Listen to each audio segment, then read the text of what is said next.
2023, octubre 5, jueves de la 26ª semana del tiempo ordinario, ciclo A.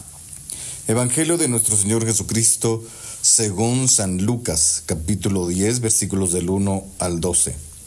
En aquel tiempo designó el Señor a otros 72 discípulos y los mandó por delante, de dos en dos, a todos los pueblos y lugares a donde pensaba ir.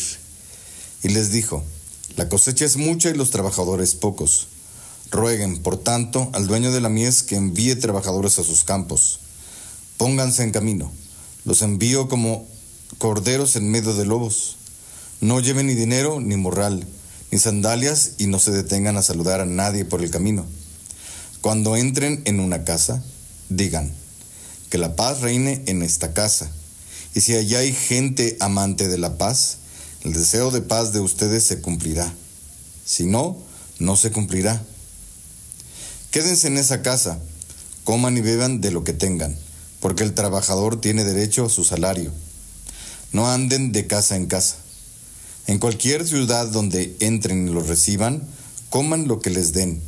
Curen a los enfermos que haya y díganles: ya se acerca a ustedes el reino de Dios.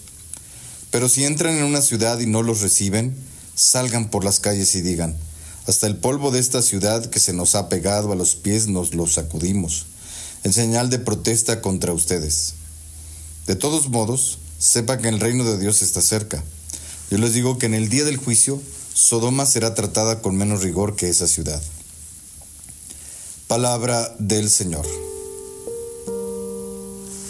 Cuando hoy la Iglesia está hablando de sinodalidad, se han prendido las alarmas, porque se han puesto en la mesa del sínodo temas controversiales.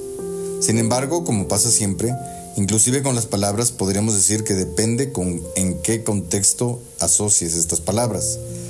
Estas pueden significar una cosa y si las cambias de contexto pueden significar exactamente lo contrario. Esto sucede en el área semántica y también en el área cultural, sobre todo por la presión ejercida por la arena mediática. Es decir, la palabra sínodo simplemente significa caminar juntos. Uno de los grandes miedos es declarar a la Iglesia en su naturaleza, como cuando decimos una, santa y católica, que la Iglesia es sinodal. Pero hay que comprender el contexto en el que se habla de sinodalidad. El enfoque que se le está dando a la palabra en este contexto no es muy afortunado, porque va de la mano de estas controversias y estos temas que están trayendo al sínodo, y trae la idea de que la sinodalidad es una especie de democratización de la Iglesia. Sin embargo, podemos colocar la palabra en otro contexto y comprender cómo verdaderamente la Iglesia posee en sus notas esta palabra, esta naturaleza. De hecho, agregar la palabra sinodal a las notas de la Iglesia vendría a ser una especie de redundancia, porque ya lo estás diciendo en la nota de católica, que significa universal, es para todos.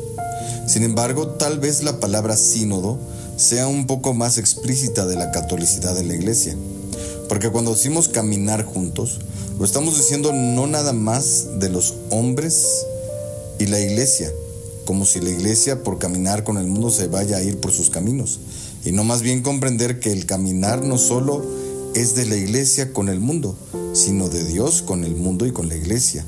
Siendo la Iglesia sacramento universal de salvación, tiene la tarea de ir a buscar a los alejados y encaminarlos hacia la fe. Por eso es que la Iglesia en su naturaleza es misionera, pero no misionera en el sentido de que voy al mundo a ser del mundo, sino que voy al mundo sin ser del mundo, recorriéndolo de arriba abajo y conversando y haciendo amigos con todos, sin mancharme y dejando huella. Es decir, voy a entrar en contacto con cada uno y me hago uno con los otros para llevarlos a Cristo. Como lo expresa San Pablo: lloro con los que lloran, río con los que ríen, para llevarlos a todos a Cristo.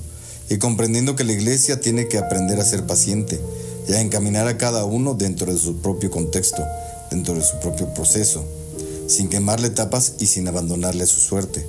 Esto es sinodalidad, caminar juntos hacia la luz de Cristo, ahora y para siempre. Un gran ejemplo de esto fue San Francisco de Asís, que celebrábamos el día de ayer.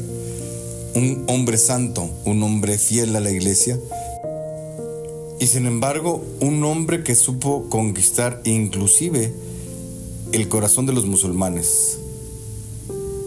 En Tierra Santa los musulmanes no dejaban pasar a nadie, pero como San Francisco fue a tomarse unos tés con el jefe de los musulmanes, se le echó a la bolsa, y hoy por hoy los custodios de Tierra Santa, de los lugares santos, son los franciscanos.